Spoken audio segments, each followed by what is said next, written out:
So you want to swing faster on your ground strokes. You want more racket head speed and more power. Well, what if I told you that's not what you should be focusing on? I'm going to cover that in today's lesson.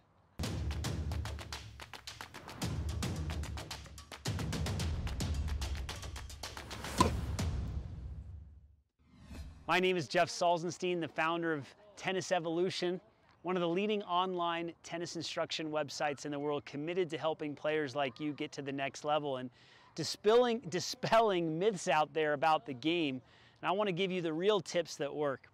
We're going to talk today about racket head speed. How do I swing faster? That's a question that I received from a subscriber, and I want to cover this. And I want to explain what I focus on with players. I rarely focus on racket head speed. Let me repeat that. I rarely focus on racket head speed. I feel that that creates more problems than anything when people start to think about swinging faster and swinging harder. Why?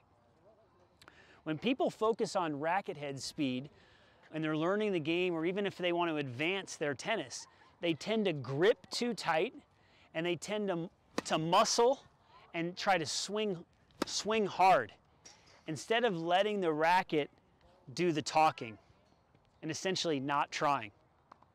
It's that relaxation that will allow you to get to the next level. It's not the racket head speed. The racket head speed will come. I talk about this all the time. When people think about racket head speed, their body blows up because they end up over-rotating early, pulling their head and their shoulder out, and it causes mishits and all types of problems and a lack of control. So when I'm working with players, what I emphasize is ball control and feel. Ball control and feel. You want the racket and the strings to do the talking. So let me give you a 5-step formula that can help you with your ball control and your feel, and will give you natural racket head speed without even trying. So the first step that we're going to talk about is the grip. So we're going to talk about the forehand today, and with the grip, you want to make sure you have a semi-western or an eastern grip, but what's more important is that you have this index finger spread. So if people want to swing faster, they can't have this block grip right here. See this? Can't have that block grip. You want to have your index finger spread, and you want to have, you can see how my middle finger is fastened, I should say my thumb is fastened over the middle finger.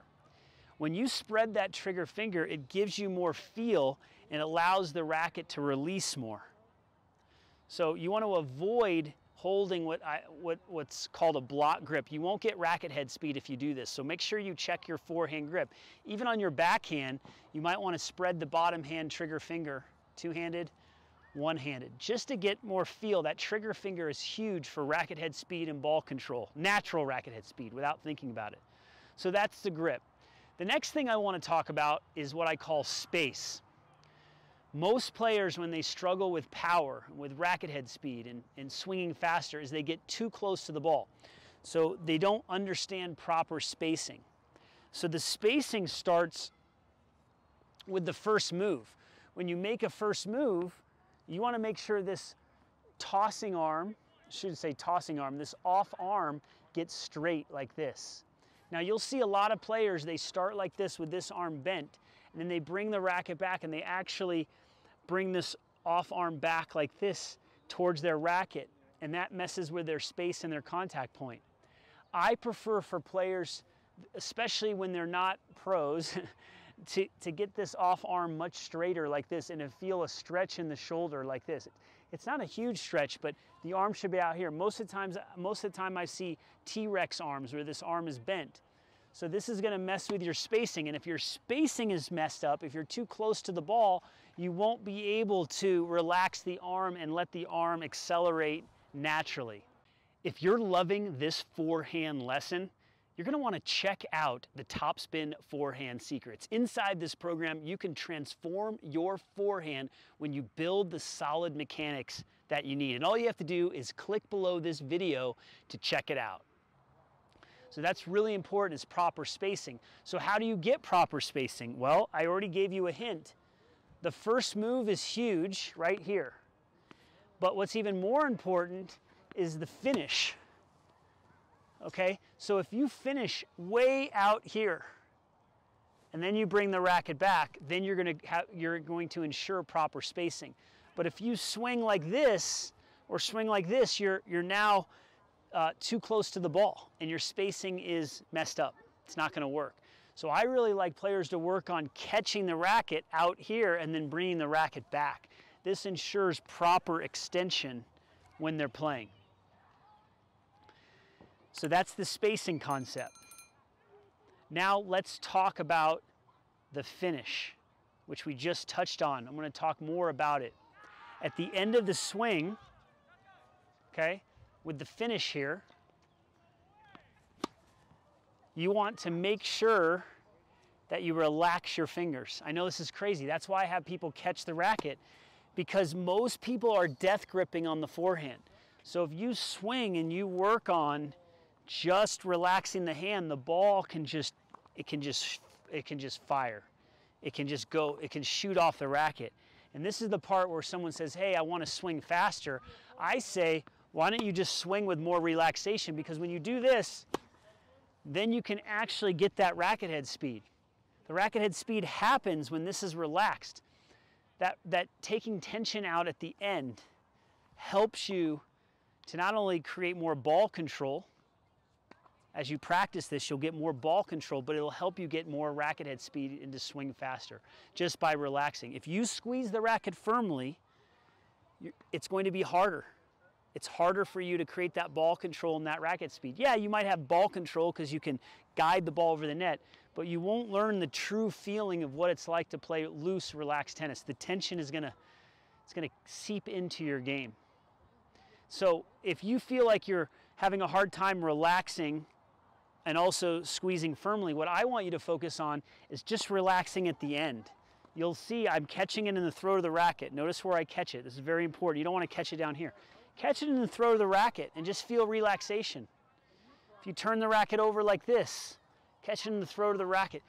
You don't have to do this when you play, but what if you're warming up and you just work on your relaxation? Work on taking tension out of the body. So, so huge. All right, that's the third step. The fourth is I want to talk about the swing path. We call it out and around. Okay, out and around. So we've got the space and we know we're going to finish way out here. So the out and the round, it's picture more of a circular swing path. So you're going to swing out and around, and then again you catch it here, and then you can bring the racket down here, or you can bring it over the shoulder. But you're swinging out and around. Watch my arm. You're swinging out here and around. Most people are going to be swinging in here, me included. When I get tight, I'm doing more of this. So you have to exaggerate. If your racket is set back here in your backswing, you're going to throw that hand out and around. You're not thinking about swinging fast. You're thinking about swinging smooth. Out and around. Out and around. Look, out and around. Out, around, and back. This is tennis right here. Okay? Out and around. And out, around, and up. Look. Out, around, and up. Or out, up, and around. Whatever you have to do to feel this arm go almost way out, away from your body. It's critical. It's critical to your success. So, so important. I want to wrap up this video, the fifth step today, with focusing on 2 tips with your body. So this is considered the 5th step here. What do you do with your head and what do you do with your chest? The chest is not talked about a lot. You'll hear the concept around the head or the eyes. You want to keep your head at contact. Okay, your head at contact. See how I'm not moving my head? If I move my head and I move my body early like this, if I over-rotate and move my head, that is going to slow my hand speed down. Maybe we can make another video just on that sometime, but if you rotate early and move your head, this slows the hand down. If you keep your head still and your body still, and I should say your chest soft. So if your chest lifts and you open too early, it can slow your hand down. So you want to stay real quiet with your chest, soft with your chest, and you want to keep your head still. Racket head speed or swinging faster will be limited if you rotate early like this. So you've got to keep your head still and your chest soft. If you lift your chest, that's going to impact your ability to swing the racket faster naturally. And so what I want to point out today is I never think about swinging the racket faster or accelerating more. What I focus on is keeping the body more quiet, keeping the head more still, keeping the chest soft, keeping the hand relaxed, swinging out and around. All the tips that I share with you today, that's how you create more racket head speed. That's how you can swing the racket faster and do it naturally and keep your ball control. And you can build your base and build your speed over time once these principles are set in stone. So follow this 5-step formula to help you with more ball control, and thereby creating more racket head speed so that you can play better tennis. If you enjoyed this video today, go ahead. Click the link below this video or somewhere in this video. We're going to give you a free gift inside Tennis Evolution. We have a free app to give you that has 21 lessons. No credit card required. You don't have to pay anything. I just want you to take the next step on your journey. It's absolutely free. Click the link below or somewhere in this video. I'm here to help. Thanks for tuning in to today's lesson, and we'll see you at the next one.